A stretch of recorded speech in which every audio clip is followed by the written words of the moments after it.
બોટાદ જિલ્લાના 9 સિંચાઈ ડેમોની વર્તમાન સ્થિતિની માહિતી સામે આવી છે. તો જિલ્લામાં કુલ 9 ડેમ આવેલા છે. આ ડેમોમાં Ghuma dam, Sukhbhadar dam, Utavali dam, Khapda dam, Kaniya dam, Bhimdal dam, Delotariya dam, Limbadi dam અને માલપરા ડેમનો સમાવેશ થાય છે. તો હાલમાં 5 ડેમોમાં 50%થી ઓછા પાણીનો જથ્થો છે, તો બાકીના 4 ડેમોમાં 50%થી વધુ પાણીનો જથ્થો ઉપલબ્ધ છે. તો સિંચાઈ વિભાગના ડેપ્યુટી એન્જિનિયર દિગ્વિજયસિંહ પરમારે માહિતી આપી છે કે ઇતરિયા, ભીમદાળ અને કાનિયા ડેમમાંથી ખેતી માટે પાણી છોડવામાં આવ્યું છે. તો અધિકારીઓએ જણાવ્યું કે ઉનાળાના બાકી રહેલા 2 મહિના માટે તમામ ડેમોમાં પૂરતા પ્રમાણમાં પાણીનો જથ્થો ઉપલબ્ધ છે. તો પીવાના પાણી કે સિંચાઈના પાણીની કોઈ સમસ્યા સર્જાય તેવી શક્યતા નહીવત છે. તો જિલ્લામાં પાણીની સ્થિતિ સંપૂર્ણપણે નિયંત્રણમાં હોવાનું જણાવાયું છે.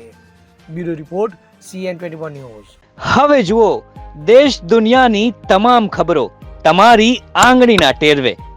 ઉઠાવો મોબાઈલ અને Google Play Store પરથી ડાઉનલોડ કરો અમારી CN24 ન્યૂઝ મોબાઈલ એપ.